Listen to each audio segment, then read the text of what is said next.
There is a feeling you get sometimes when you're consuming a great story. A plot point lands, or a character makes a choice, or a piece of information is finally revealed, and something in you says, of course, I knew that would happen. Except you didn't know. But it just makes so much sense in a way that feels almost inevitable, like the story could not have gone any other way. That feeling is not an accident. It is purposely built into a well-written story to make you feel a sense of deep satisfaction as you read or watch it. It is what makes a story feel like it earned your emotional investment. However, many writers do it incorrectly and end up creating stories that leave the audience feeling confused and betrayed. I'm A.A. Watson, author of The Living Weapon, and in this video I'm going to show you how to use inevitability in your writing the correct way, using examples from 3 films: Backrooms, Disclosure Day, and Supergirl. 2 of these films did it well, one of them did it very badly. I'm going to talk about it all. Spoilers throughout for all the aforementioned films. In the film Backrooms, the story follows 2 characters, Mary, a therapist living her life and struggling with her own past trauma, and Clark, her patient, struggling with his failing shop and the divorce from his wife. And then Clark finds the backrooms. What Backrooms does so well is connecting the actual backrooms to the character's state of mind. Clark ends up staying in the backrooms because it's an escape from the world he feels is unfair. He's getting trapped in his mind, in a loop. And they literally say this in the film, that people get trapped in loops in the same patterns over and over again, which leads to the same results. That shows in his choice to stay. There's a copy of Clark in the backrooms, a version of him that is a killer, and that copy shows who he really is. Yet at the end, when the real Clark was going to let Mary go, the backrooms version of him ended up killing Clark instead, and wouldn't come out of the pattern that had been established. The bad part of him won out over the good part. This is an example of inevitability. The plot points lead to the next character arc points, and the character arc points lead to the next plot points. They are intermingled. It's what creates that feeling in your reader of, that just makes sense. The reason we had the climax of the Backrooms Clark chasing Mary is linked directly to the psychology of Clark as a character. The writer has tied plot and character together in such a way that everything follows a perfect sequence. One you cannot necessarily see coming, but that makes complete sense in retrospect. That's what Backrooms does well.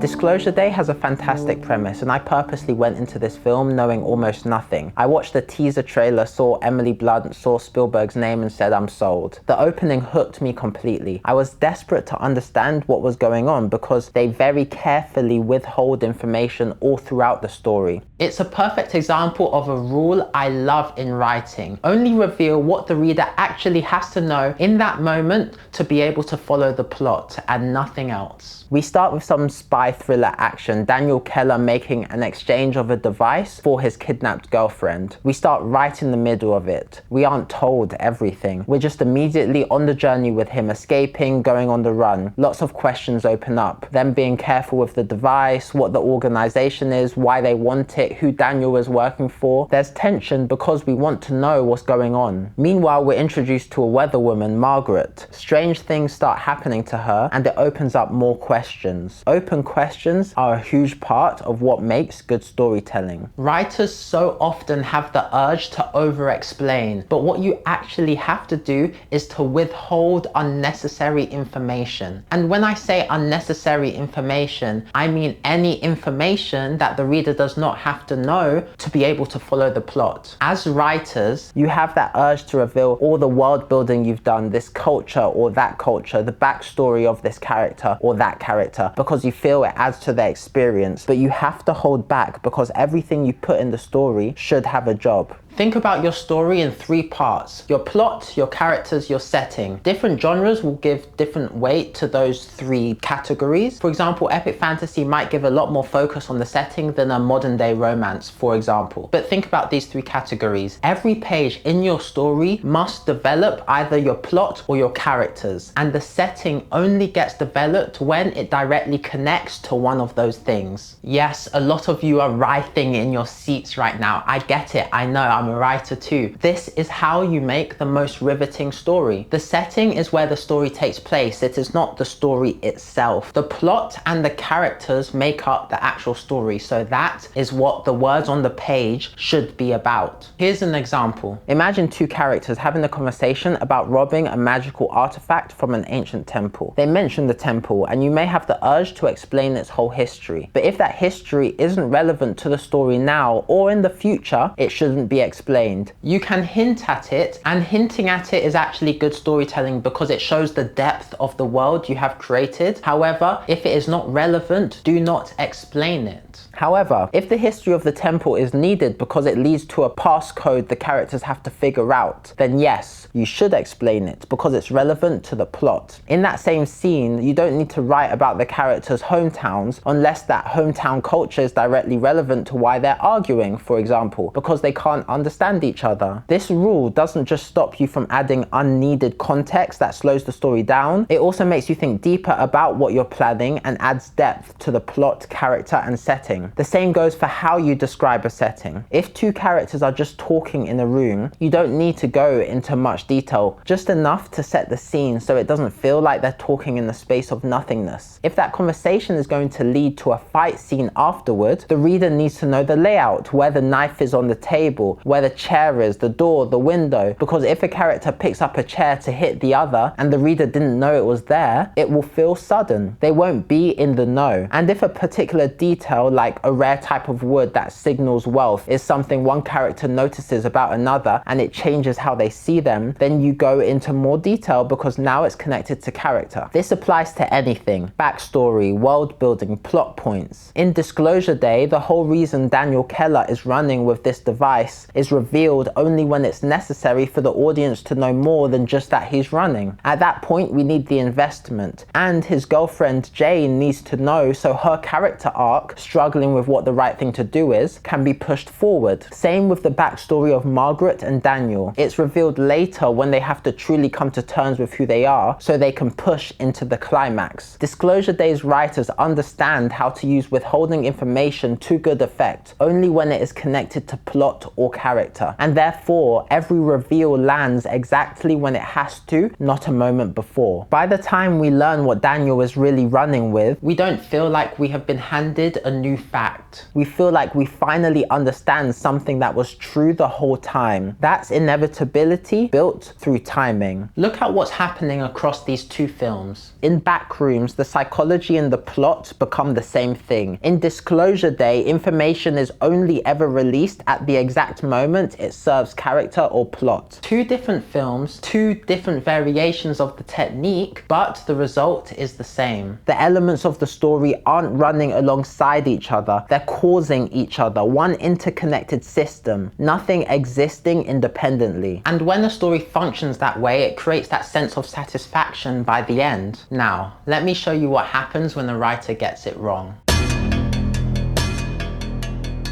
Supergirl is interesting. I like a lot of elements of it. I liked going from planet to planet. I liked seeing Kara without her powers. I like Millie Alcock a lot. I thought the fight scenes were interesting. I have never read the comic this is based on, so this is just about the film, and the writing has a problem. We start with Kara getting drunk and partying, and Ruthie's family is killed. Ruthie goes to the bar Kara is at to ask for help, but some guy steals her sword, so Kara, without her powers, kills him to get the sword back. Then after some hijinks with Krem poisoning Krypto, Kara and Ruthie go on a journey to find Krem. Zooming out, the whole film is basically Kara trying to save Ruthie's soul, trying to stop Ruthie from killing Krem in revenge because it will haunt her for the rest of her life. Except Kara is killing Krem's brigands left, right, and center, and she even kills Krem herself at the end. So Kara has killed before, and she wants to protect Ruthie from that damaging her as a person, doing the killing herself because her soul is already damaged and Ruthie's isn't. And Ruthie is young. I understand the general idea. You don't want a young girl killing someone in any situation, but it wasn't framed in the way of just protecting her because she is young, or even killing is bad in general. This was framed as the big thematic thing Kara is wrestling with, that revenge and violence are not the answer, except that Kara uses violence constantly, and it's written as if it connects to Kara's backstory backstory, which it doesn't, because there was no revenge she wanted to take. Kara says she understands the need for revenge, that she knows the pain Ruthie is feeling, that Superman hasn't experienced what she and Ruthie have. But she doesn't. Her family died from sickness a few years ago. She didn't take revenge and kill someone afterwards. She went to Earth and was immediately accepted as family by Superman. Ruthie's family was murdered in front of her a few days ago, and now she's looking for the man who did it. These are not parallel journeys. The connection the film is pushing doesn't exist. What makes Kara's killing of Krem at the end so hard to process is that we're never clearly told what damaged Kara's soul in a way that makes it okay for her to kill Krem, but not Ruthie. What exactly is her equivalent of Ruthie's situation? The film doesn't give us one because it doesn't exist. The whole emotional core of the film is built on a thematic connection between Supergirl and Ruthie that just isn't there. It's completely forced. It feels like they wanted to do this revenge storyline, but also wanted to push in Supergirl's origin story of arriving on Earth and try to connect the two as best they could. It doesn't work. Everything that's in the story should serve the story. And if you have a backstory for a character that doesn't serve the story you're telling, don't put it in. You're the writer. You can create anything else. Forget Supergirl's backstory as it is. They could have kept her arriving on Earth, had her spend the first year learning to be a superhero, make a friend, and then have a supervillain kill that friend, sending her on a revenge path that leads to disaster. Then you enter this film with that already in her. Or twist the origin itself. Maybe she finds out Brainiac had something to do with the destruction of Krypton. Maybe her father found that out. And after arriving on Earth, she spends years searching the galaxy for Brainiac, can't find him, and that revenge path leads her into a dark place. The film could hit the same beats, but now it's about her realizing she has to let go of the revenge and be a hero on her new home. Something like that. Anything that actually connects Supergirl to the theme of the story would have worked. What they actually did in the film doesn't work. They wrote the story as if Ruthie is a reflection of Kara. As if Kara was an older version, someone who had gone down the wrong path and suffered for it. But she didn't. There was no parallel. It was all forced. What I want to get across in this video is that sense of inevitability comes from every element of your story. The plot, the characters, the backstory, the setting, being directly connected to each other. Nothing should exist independently. The moment it does, the readers feel it. They can't always name it, but they feel it. The story stops feeling inevitable and it starts feeling forced. When every element in your story earns its place by connecting to everything else, your reader can't see what's coming, but when it arrives, they feel it was inevitable. That's the difference between a story that's serviceable and a story that stays with you. That being said, thanks for watching. If you like this video, then you will like my video where I broke down how Carol Sturka's flaws and virtues in pluribus are two sides of the same coin, and what that teaches us as writers. Have a good one. A. Watson out.